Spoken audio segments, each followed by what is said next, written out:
तो जय हिंद साथियों, आज हम लोग पढ़ने वाले हैं क्लास 10th इकोनॉमिक्स। ठीक है, तो क्लास 10th इकोनॉमिक्स यानी कि अर्थव्यवस्था में हमने आपको, ठीक है, अर्थव्यवस्था के विभिन्न क्षेत्र, अर्थव्यवस्था का प्रकार, अर्थव्यवस्था के विभिन्न क्षेत्र, प्राथमिक, द्वितीयक, तृतीयक, और अर्थव्यवस्था का प्रकार, पूंजीवादी अर्थव्यवस्था, समाजवादी अर्थव्यवस्था और मिश्रित अर्थव्यवस्था, इसके बारे में हमने आपको पिछले वीडियो में बता दिया था। ठीक है, आज हम लोग पढ़ने वाले हैं क्लास 10th अर्थव्यवस्था इकोनॉमिक्स का पहले चैप्टर का मोस्ट इंपोर्टेंट क्वेश्चन। ठीक है, उनमें आपका पहला है समावेशी विकास, दूसरा सतत विकास और तीसरा आर्थिक नियोजन। ये तीनों में से कोई क्वेश्चन हर साल पूछा जाता है। ठीक है, तो पहला आपका है कौन सा विकास, तो समावेशी विकास।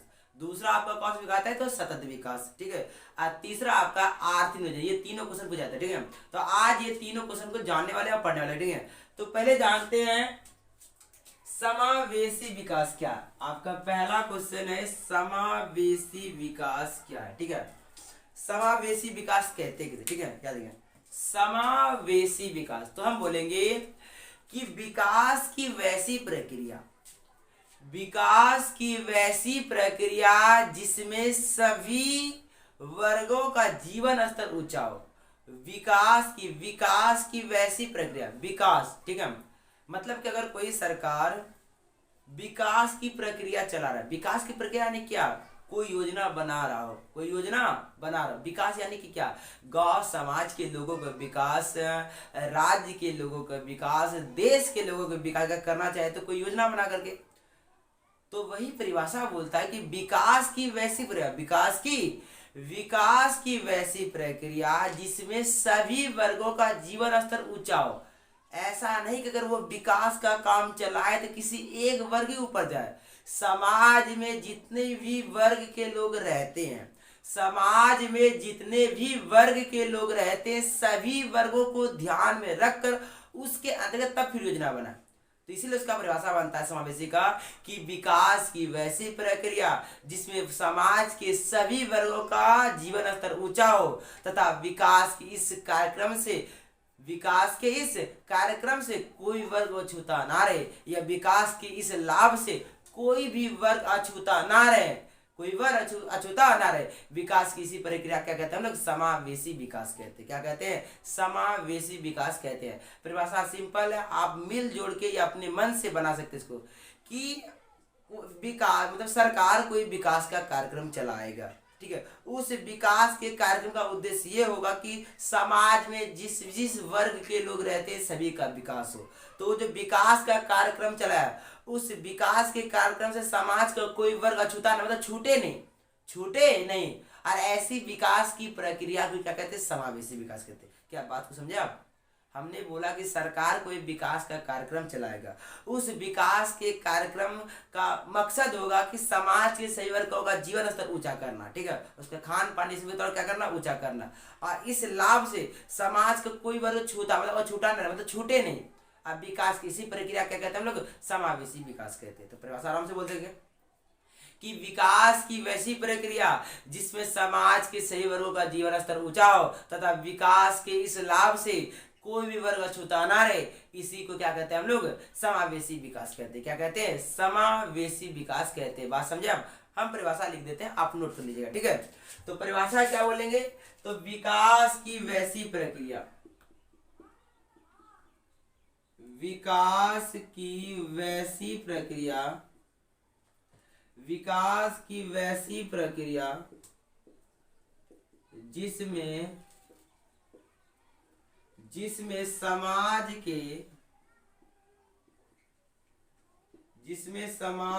के सभी वर्गों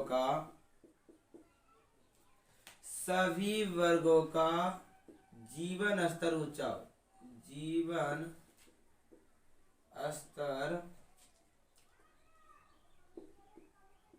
ऊंचा हो तथा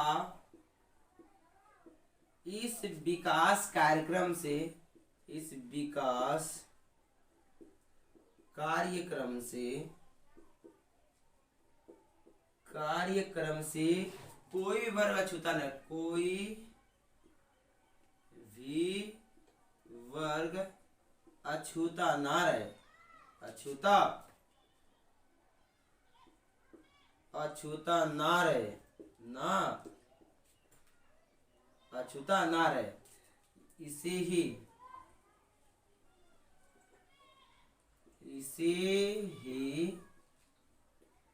इसे ही समावेशी विकास कहते हैं। इसे समावेशी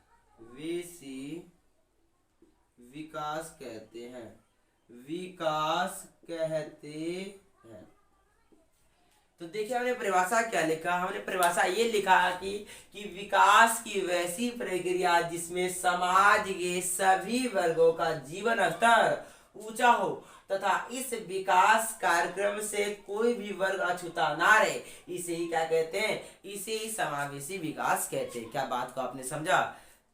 तो विकास की वैसी प्रक्रिया जिसमें समाज के सही वर्गों का जीवन स्तर ऊंचा हो तथा विकास के इस कार्यक्रम से कोई वर्ग अछूता ना रहे, छूटे नहीं, इसे ही क्या कहते हैं हम लोग, समावेशी विकास कहते हैं। ठीक है, तो आपका जो अगला टॉपिक है वो है दूसरा है आपका सतत विकास किसे कहते हैं। दूसरा आपका क्या है? तो दूसरा आपका है सतत विकास किसे कहते हैं। दूसरा आपका क्या है? तो सतत विकास किसे कहते हैं। ठीक है, तो हम उसको नोट करते हैं।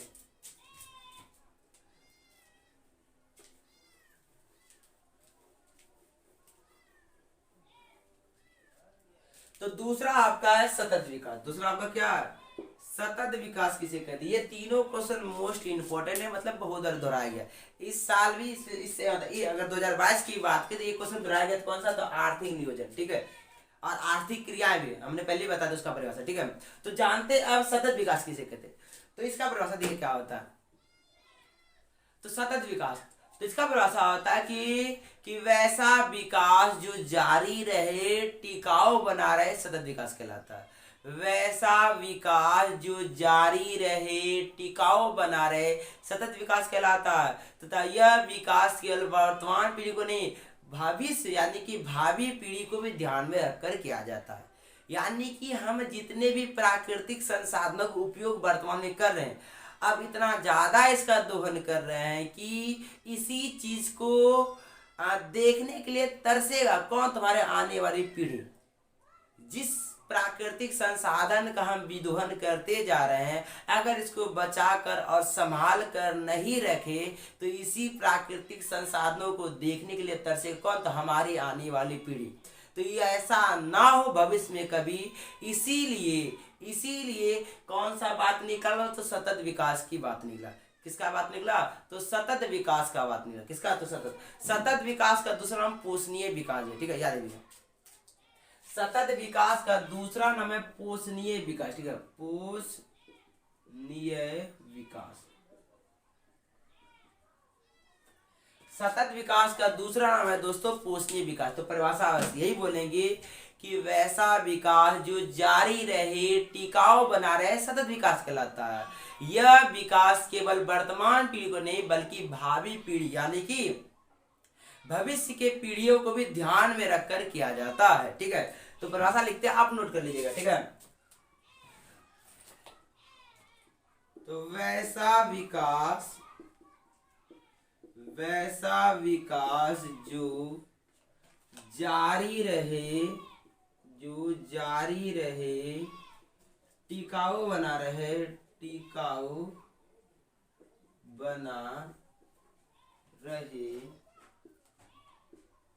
वैसा विकास जो जारी रहे, टिकाऊ बना रहे, सतत विकास कहलाता है। सतत विकास कहलाता है। सतत विकास कहलाता है। यह विकास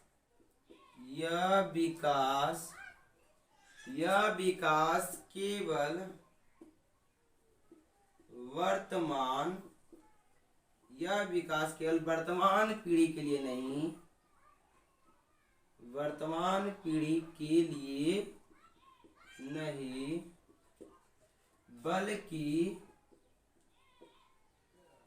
बल्कि भावी पीढ़ी को भी, भावी यानी कि भविष्य। ठीक है, भावी पीढ़ी को भी ध्यान में रखकर किया जाता है। ध्यान में रख कर किया जाता है, किया जाता है। तो देखिए हमने परिभाषा क्या लिखा, सतत विकास जिसका दूसरा नाम है पोषणीय विकास। तो परिभाषा लिखा हमने कि वैसा विकास जो जारी रहे, टिकाऊ बना रहे, सतत विकास कहलाता है। यह विकास केवल वर्तमान जो अभी उपस्थित है वर्तमान पीढ़ी के लिए नहीं बल्कि भविष्य यानी कि भावी पीढ़ी को भी ध्यान में रखकर किया जाता है। ठीक है, तो परिभाषा हमको लगता है आप समझ गए। ठीक है, तो इसको नोट कर लीजिए। हम आगे बढ़ते हैं, तीसरा क्वेश्चन हम लोग का आर्थिक नियोजन। आर्थिक नियोजन, ठीक है, तो आगे बढ़ते हैं, आप इसको नोट कर लीजिए। तीसरा क्वेश्चन है आप लोग का आर्थिक नियोजन से क्या समझते हैं। आर्थिक नियोजन से क्या समझते हैं।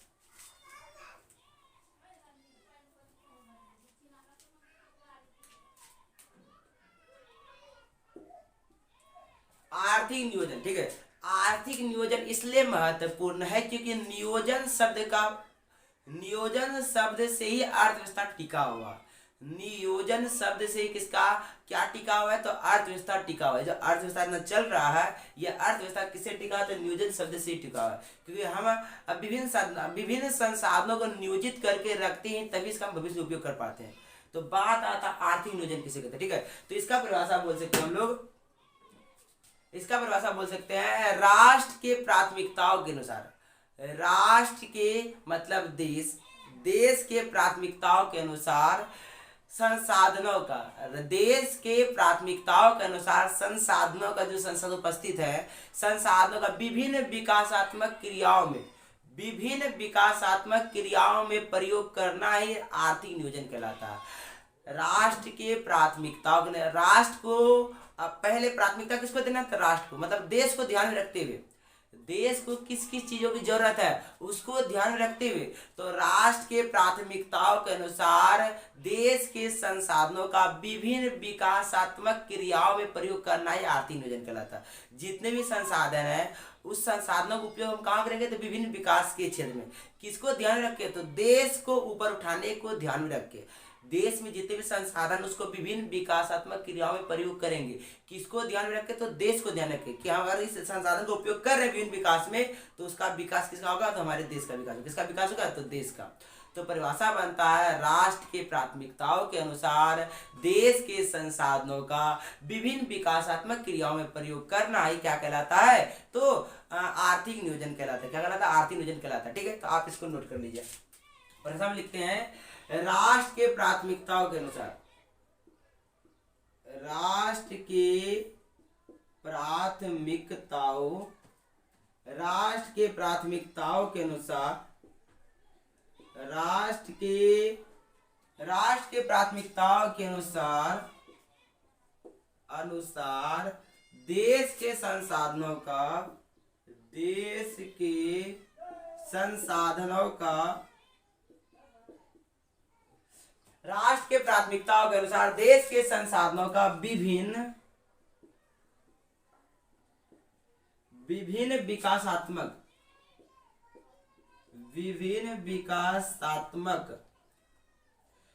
विकासात्मक क्रियाओं में प्रयोग करना है।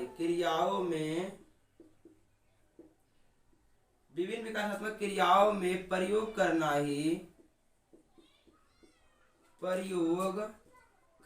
ही आर्थिक नियोजन कहलाता है। आर्थिक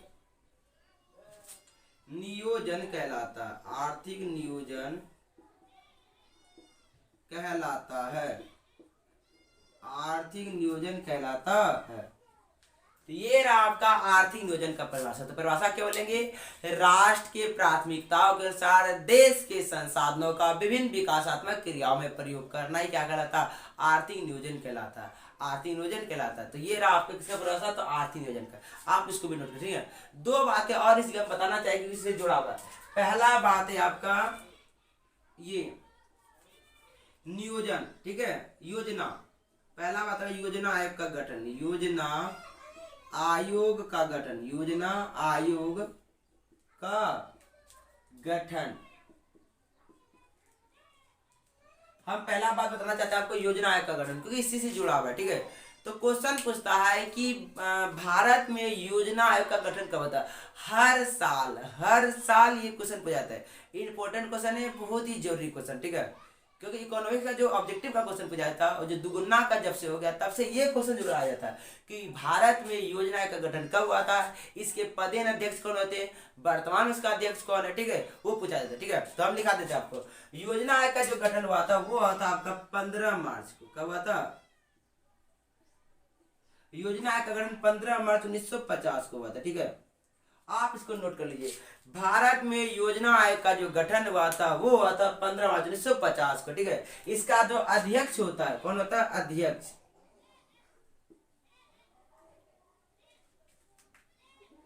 इसका जो अध्यक्ष होता है दोस्तों वो होता है देश का प्रधानमंत्री। देश